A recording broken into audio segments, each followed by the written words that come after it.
Hello, and welcome to another episode of Amiga Retro. Today we'll be looking at the ZZ9000, or the ZZ9000, depending on how you want to say that, for the Amiga computer. Basically the Amiga 2000, 3000, 4000, and Amiga 500 if you have the Zorro expansion card for it. What this card is, it's an all-in-one basically expansion card for the Amiga, which has, as you can see, an onboard ARM processor with 1 GB of DDR3 memory, and FPGA as well, which basically runs the retargetable graphics. So you have a graphics card, you have an Ethernet port, 10 or the 10100.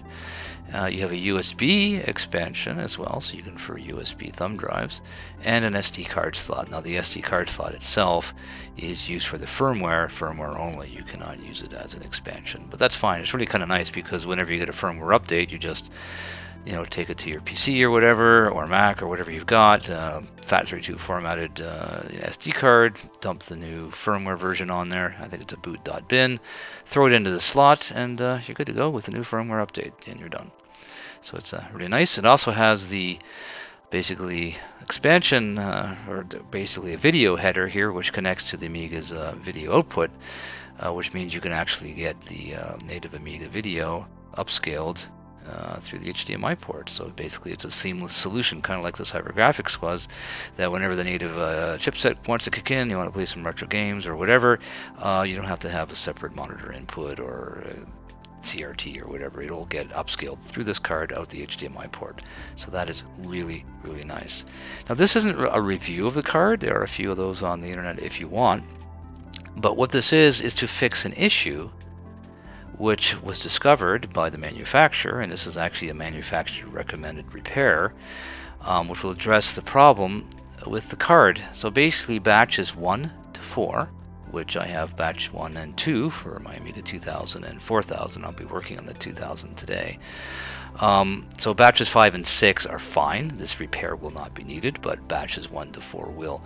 What they've done by accident is the 3.3 volts that the system runs off of and the 1.8 volts that this card needs were accidentally tied together, which means this card's actually getting 3.3 volts, which means it's being over-volted, which produces more heat, which may reduce, well, most likely will reduce the lifespan of this card. So downloaded off of their website is the guide on how to do this repair, which you obviously see before you. So it basically gives you the rundown of there's a design error, the 1.8 volt, 3.3 volt supplies are basically linked and tell you where. And it kind of a bit more information of the copper traces and all that stuff on the board here. And more of the layout, as you can see. And here's the diagram of the 3.3 volt that's tied in from over here, which also is feeding into the 1.8 volt line. So there's several methods on how to fix this. There's two actually. One is to cut the trace right here, which is a method I will be using. And another is to use a 1mm drill bit and drill a hole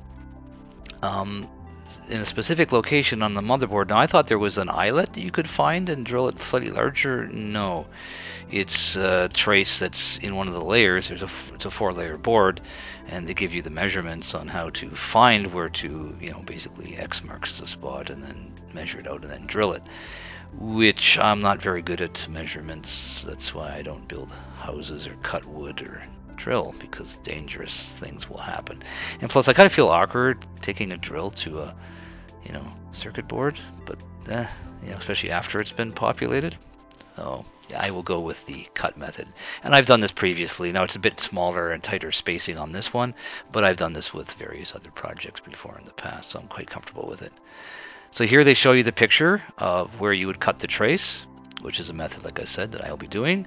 And here they show the drill method, which just, is the general location of where you need to, there, it's much better there, clear, of where you have to drill the hole. And like I said, there's no eyelet here, like you just large that out with a 1mm drill bit. No, which is about 1/32, I believe, in SAE modes and measurements.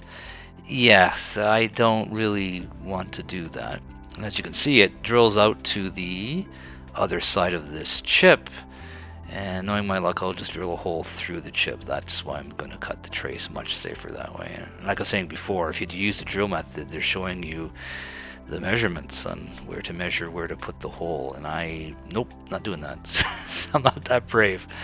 And as you go down further, you can see how you can test afterwards. Basically, capacitor, the C55 and C53. Without the modification, you're going to get 3.3 volts on both of these sides of these surface mount capacitors. Both sides here are ground, so they of course will, with the continuity meter, multimeter, you'll get the beep confirmation of basically a short, which is normal because they're both grounded. But you would get a beep here as well because these are both tied together where they should not be. Yeah, the C55, that should be the 3.3 volts, and C53 should be right here, 1.8. But because without the modification, they're both going to read 3.3 volts, which is causing the overvolt condition, which is bad. So I'm going to use the cut the trace method, if I only could speak today, and we will see what we can do, and hopefully everything will work out well. Then I won't have to buy another card, but I'm pretty confident I can do this. This is well within my skill set. So that's it. I will join you on the Amiga very, very shortly. Hello. And as you can see, we are at the Amiga Workbench desktop environment. Right now, of course, this has the MMNT ZZ9000 graphics, Ethernet, USB awesomeness that lies within, which we will see in the flesh shortly.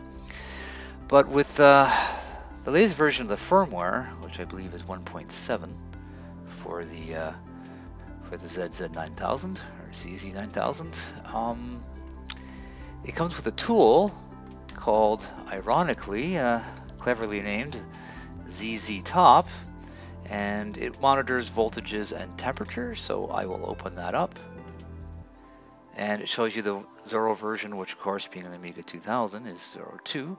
Shows you the firmware version, which is 1.7. Now this is the ones we want to keep an eye on. This is the ones they warned would be quite warm. So I guess they're saying 10 degrees Celsius hotter than it should be, running at the 3.3 volts instead of 1.8. I expect this to be around 59 when it's running. The system's been on for about maybe 10 minutes.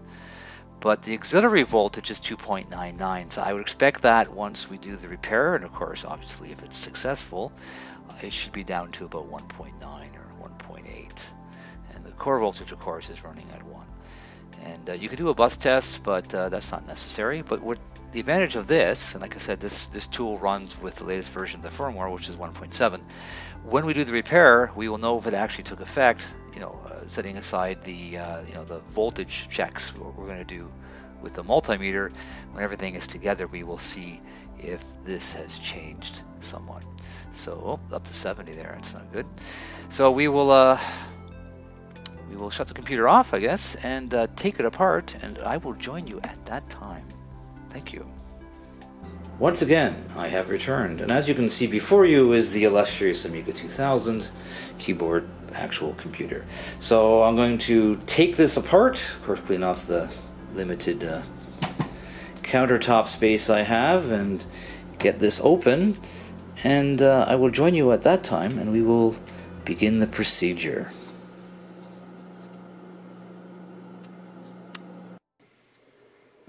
Hello. Once again, I have returned, which is a good thing. It's easier that way to complete the video. So as you can see here, this is the ZZ9000, ZZ9000, take your pick. Keep saying that, I'll stop doing that. From now on, it'll be the ZZ9000, and that's it. Okay, so the card is here. So what I need to do, obviously, is remove this with, hopefully, utensils or tools or whatever. So without getting my arm in the way, I will remove the one screw that's holding this card in, and that is not it. That's for the compact flash. This is the unit right here. There we go. Almost. Coming out it is. Coming out Indeed. There, that's out. I will now step on the other side of the tripod. And I guess first thing I need to do is, this here is the header. Here, I'll take this off the camera, off the tripod. That is the header for the video output, which on the Amiga 2000 is down here. So that basically connects to the Denise chip and gets all the timing and other information data from that, and goes into the header there and gets upscaled and whatnot to give you the nice pass-through of the Amiga native video, or the native Amiga video, or something to do with video. There we go. Don't mind me, I'm fine. So, what I need to do is unplug this cable gently, and that is out. Now, we'll pull this cable off because it's kind of in the way. It's just for the IDE. And of course, another cable, the power for the compact flash. Your experiences, of course, may vary. And now I will remove the card carefully. And there we go. And that is it in all of its glory. And that's the card I have to, or like the daughter board, with the ARM processor and FPGA and memory, that I have to take off to do the modification to get this down from 3.3 volts to the 1.8, 1.9 that it needs. Okay, here we have the card lying down on the table, and I'm going to now unplug the daughter board very carefully, which it looks like the best way to do that is to come at it from over here. Oh, there's not too bad. That's one side. And then I will get the other side. Here we go. Excellent. And now it should just pull straight up. So that took minimal pressure. I always move it in reverse. There we go. That's the card. So hopefully when we're done this thing will not overheat and burst into flames and then, expire. So now the modification. So I'm going to set that aside. And we're going to zoom in here, see how well I can do this. Yeah, there we go. So I have to find the right point to cut that at, and I believe it's this connector. So I'm going to quickly look at the manual to make sure I cut the right trace, and I shall be right back.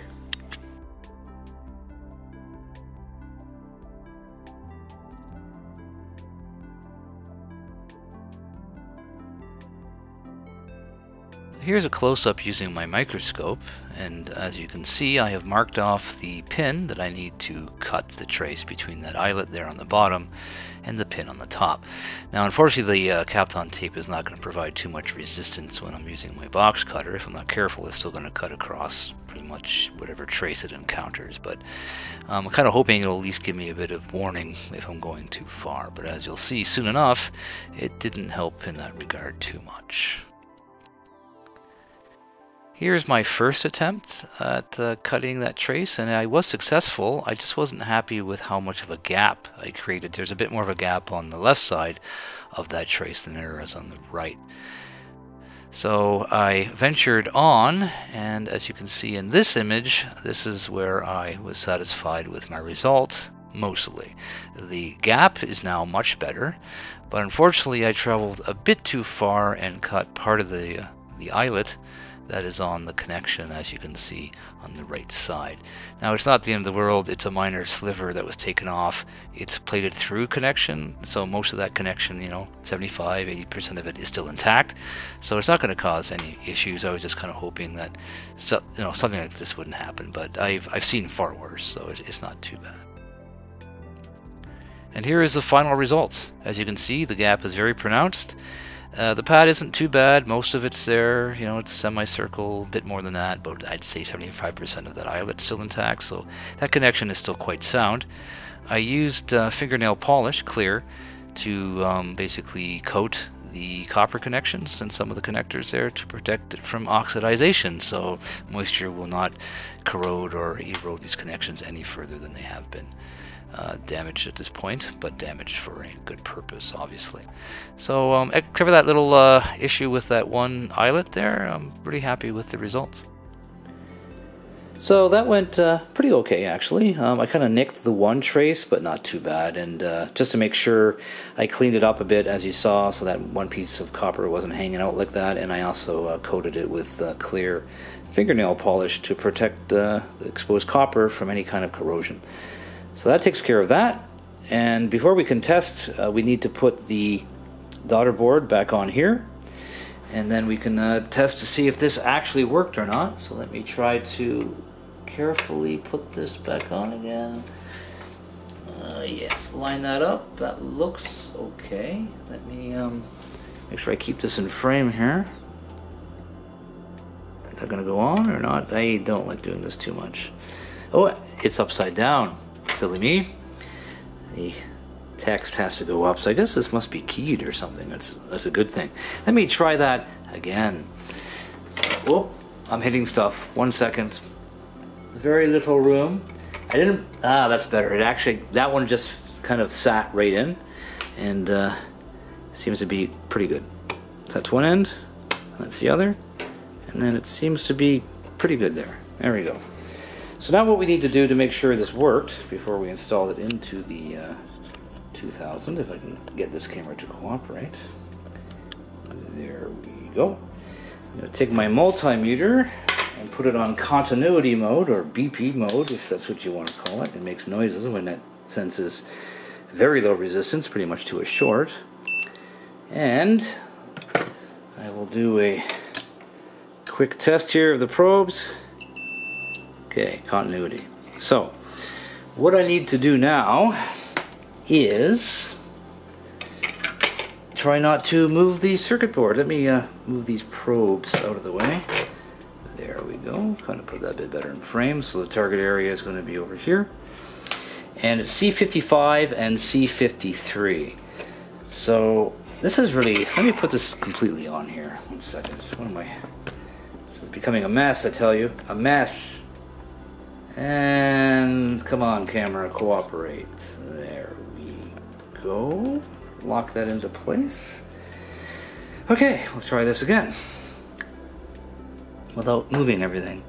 So the two grounds should be here and here. That's fine. Now we don't have to go across the capacitors because we didn't do the drill method, but we might as well, while we're here, there should be no short, which there is not. And I will leave the one here and put it here. Oop, I am moving this. And as you can see, or not here, it's not beeping. So the 1.8 and 3.3 volt rails are no longer connected. And we'll know for sure when I put this back into the Amiga 2000 and run the ZZ Top program, and we'll see what the temperature is at and what our auxiliary voltage is at. So let me throw this card back into the machine, and I shall be right back. Hello, and as you can see, I have definitely returned, and as you also can see, the Amiga still lives. It's definitely no worse for wear after the operation because the RTG output is working just fine through my capture card. And everything else on the workbench seems to be just fine. So now the moment of truth. Let me see if this made any difference. So I shall now launch the ZZ Top tool under Utilities. And here we go. Drum roll. Let's see if this made any difference. It has. You can see the voltage is now 1.8, which is actually ideal of where it should be at, because remember it was allowed a maximum of 1.9.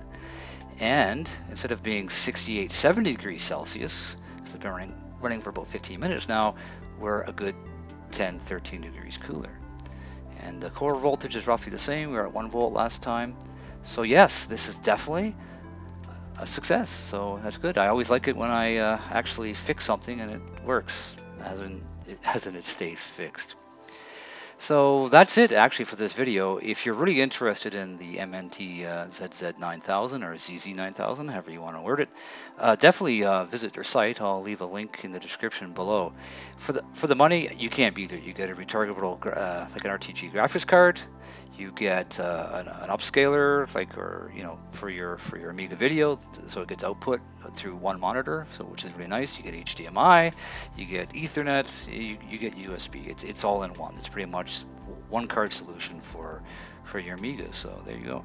And they must be doing well because I bought mine in batch 1 and batch 2 for the 2000 and 4000, and they're shipping batch 5 now, and batch 6 will be made at the beginning of 2021. So excellent. Definitely worth looking into. And I hope to squeeze in a few more videos during my quarantine, since I'm back in Canada again, especially Ontario. It's just mandatory 2 weeks of self-isolation, I guess. So, oh well, that is what it is. But now I have no excuse not to make any videos now that I'm back. So I plan a couple more of those, and that's it. I really appreciate you subscribing, and if you want to subscribe, please hit the subscribe button. And if you like the video, you know what to do, and vice versa. So thank you very much, and as always, thanks for watching this video of awesomeness. Oh, still recording. So sorry.